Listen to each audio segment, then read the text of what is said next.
Well, thank you for joining us. There's been a lot of discussion about the geopolitical relations between the U.S. and China of late, but not so much conversation about the business side and the economic side. How do you size up the business and economic relationship between the U.S. and China now? Thank you for having me. China and the United States are two biggest economies. Our interests are so intertwined. Two countries are interdependent. Over the past decades, since the establishment of diplomatic relations between our two countries, our trade and business relations have made remarkable achievements, benefiting the two countries and benefiting the world.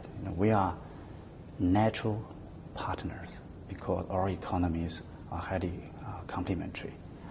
Last year, the COVID has caused great difficulties to world economy, but China-U.S. trade performed well. Just give you a few figures. On bilateral trade, the U.S.-China bilateral trade reached a record high of $750 billion US. China's non-financial direct investment in the United States has surpassed $70 billion US. And so far, more than 70,000 American companies investing in China. 97 of them are making profits. Right? So look at these figures, they are good. So we are trying to buy more. According to statistics of U.S.-China Business Council, last year China's import from the United States increased by 21%. This is another record high year. So we are very optimistic about the potentials and opportunities between our two countries. But at the same time, we are mindful of the more difficulties and the challenges in our trade and business relations. These uncertainties and instabilities are mainly from the U.S. side. The Section 301 tariffs imposed by Trump administration are still going on, and the United States is now defining China-U.S. relations as intense competition. Under such circumstances, business and trade are being politicized. So Chinese companies more and more are being restricted and even surpassed by the overstretching of the concept of national security and by the false claiming of forced labor in Xinjiang. So now we have more difficulties and uncertainties.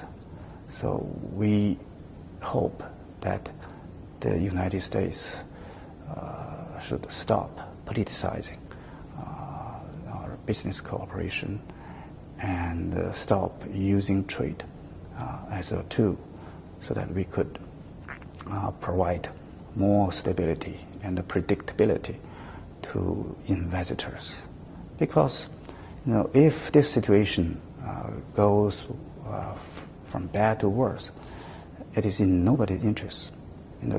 Looking around, we have a COVID rampant in the world, and we have the Ukraine crisis in Europe. They caused great difficulties to world economy, and more countries are suffering from energy and food shortages, and global supply chain are being disrupted badly. So China and the United States, as two big countries, as the two largest world economies, they need to coordinate and collaborate and to take a leading role to make the world economy recover as soon as possible. But it needs a good environment. So let's zero in, if we could, on investment. Chinese investment used to be a lot bigger not too long ago than it is today. We do see successful companies like Fuyao, Boli is in the Midwest, and there are some Chinese pharmaceutical companies that have also been investing in that area. What, beyond the general environment that you just mentioned, do you think could be done to get investment back up to where it was, or even higher? Well, over the past decades, we have seen many Chinese companies investing in the United States. So they are good for American consumers, they are good for American families. But as you have noticed, in the recent years, the Chinese investors, they are facing more difficulties and challenges, mainly because of two viruses. The first is COVID. The pandemic has caused great difficulties to the business operation of Chinese companies in the United States. According to a survey conducted by the Chinese Chamber of Commerce in the United States, 35% of the Chinese companies being asked replied that they are seriously impacted by the pandemic. And secondly, and most importantly, is the political virus. As I mentioned earlier, trade and business are being politicized in the United States. The so-called national security concept are being abused and overstretched. You know how many Chinese companies are being sanctioned or restricted? More than 1,000. So they are put on the various list of entities and the sanctions, and the lists are getting longer and longer, and day by day. Take telecommunication business, for example. A number of Chinese telecommunication companies, they have been deprived of their licenses operating in the United States. You mentioned that U.S. exports to China have increased. Recently you were out in the Midwest and had an interesting time. I was reading some of the reports from your trip. What is your sense of the folks that you talked to in that part of the U.S. about the outlook for their business with China? Well, most recently, I visited the hotline of the United States. The 3 states I visited, Illinois, Iowa, and Minnesota. And during the whole visit, I met many business people, and I went to the farmland and went to factory workshops, and I talked to not only the CEOs but farmers and the workers. I have a very strong feeling that the sound and healthy U.S. trade and economic relations are in the fundamental interest of our two peoples. You know.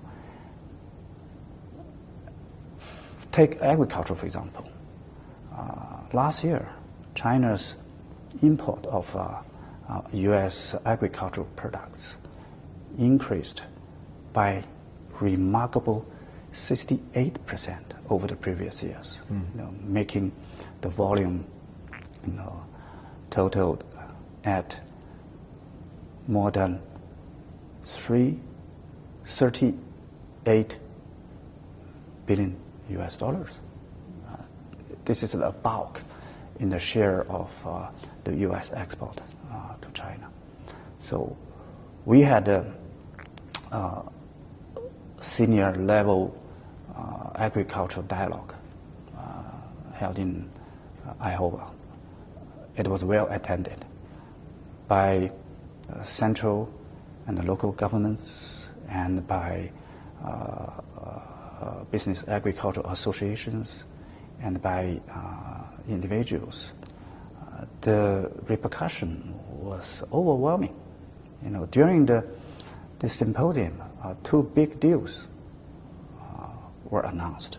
You know, two Chinese companies announced to buy more American agricultural products. So American farmers, they told me, so their lives very much depend on their export to China. And I was very impressive with their way to do modern agriculture. You know, they are hardworking, but hardworking in modern agriculture is not enough. It involves technology and knowledge-based. So I was very impressive with, you know, the farmers. They using modern, advanced technology to capture and store carbon under their farms. Right? So they are very climate aware.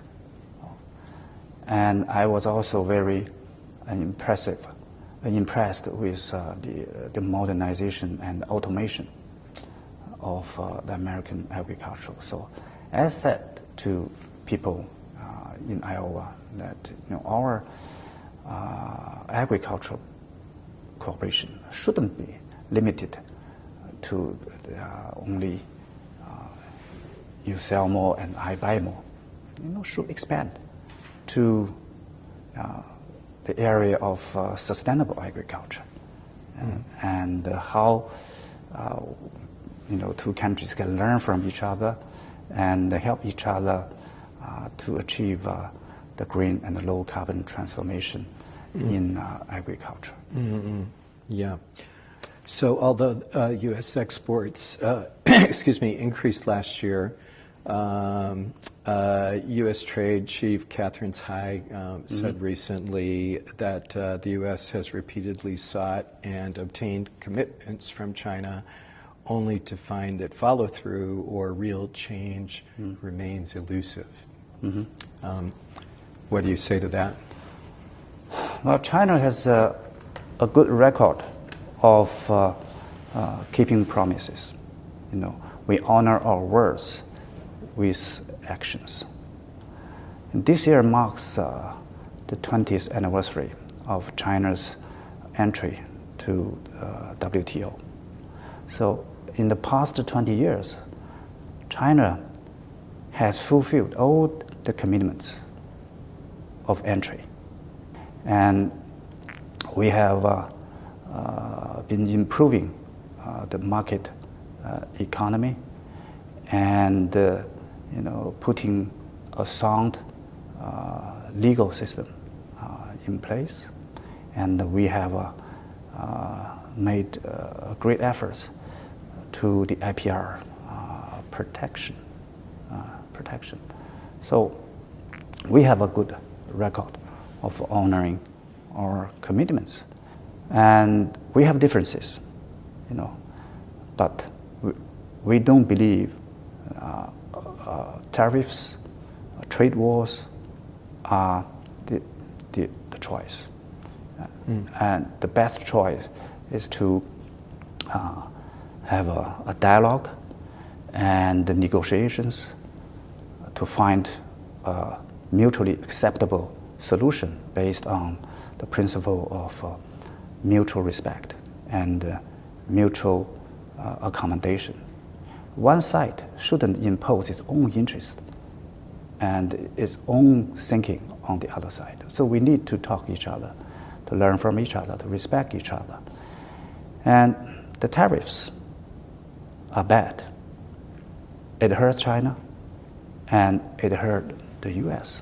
Just give you some figures, The tariff war so far hasn't reduced the trade deficit of the United States. And it cost American household $1,300 each year since the tariffs were taken into effect. And since 2018, when the tariff war was launched, in the first 3 years, the year 2018, 2019, 2020, so do U.S. export to China, were each year in the 3 years was below the level of the year 2017, the year before the trade war was launched. Going back further, many American companies, especially small and medium-sized companies, are historically distant from China, may not have family in China, and are not so close to the culture of China, whether it's business or anything else. Do you have? And you've been in the U.S. and you've gotten a chance to meet a lot of different Americans. Any suggestions that you could offer to American companies that are not in China today, doing business in China today, about how to approach the market? Well, I have met many American small and medium-sized business people. Most of them, they show a great interest in doing business with China. And some of them, they don't know how to do better, right? And I told them that China continues to pursue her opening up policy. Our door won't be shut.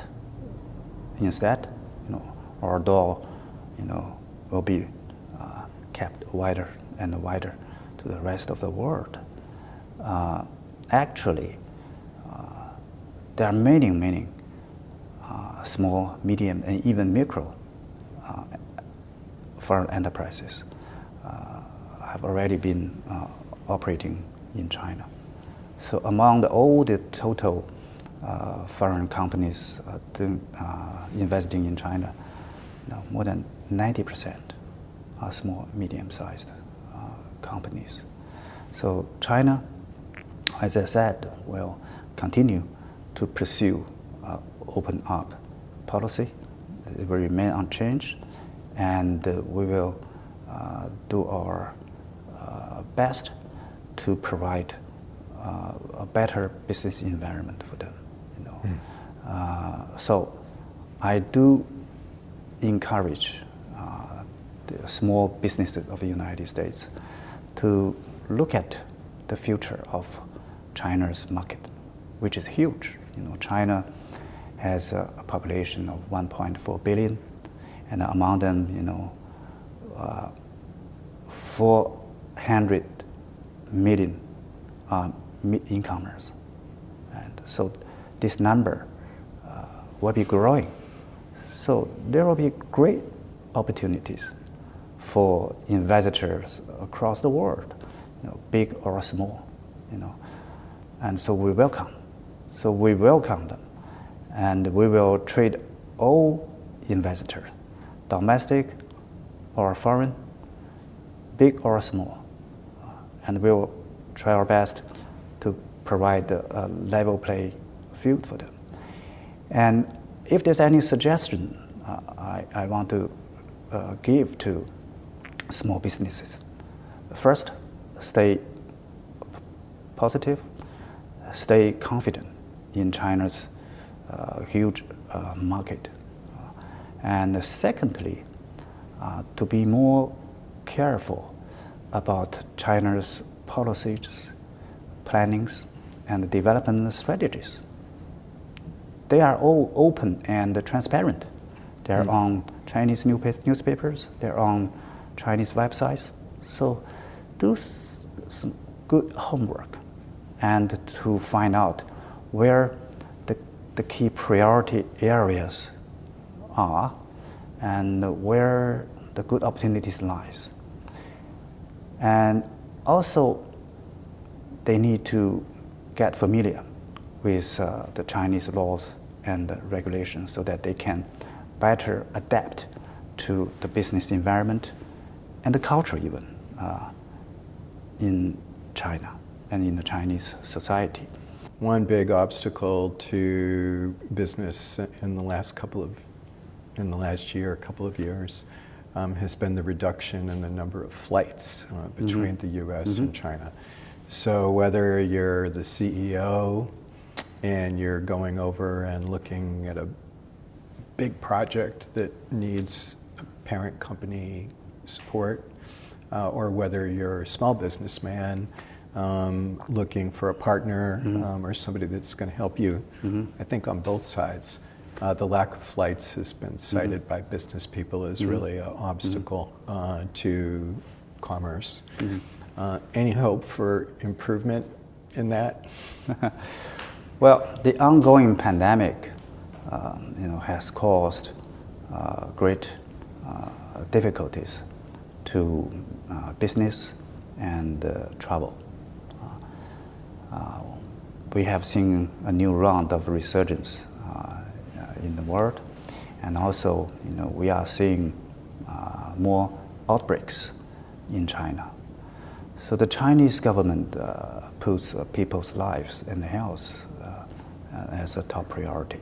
So we have to take a very strict and resolute measures to counter the spread of the pandemic. So we call it, COVID zero policy. So we work so hard to prevent the import of the virus from abroad. So international flights are getting fewer and fewer, and people traveling are not convenient, even impossible. But it is temporary, and many American companies told me that their motto of being in China is that, in China, for China. So I think it's an important time for foreign companies to stay together with the Chinese people to get through these difficult times. And sooner or later, the COVID will be get relaxed or over. So I hope that traveling will come back. But we fully understand the situation of foreign companies in China. So that's why Chinese governments, at the central level and at local level, they are more closely engaged with foreign companies, listening to their requirements and the difficulties, and they are more responsive.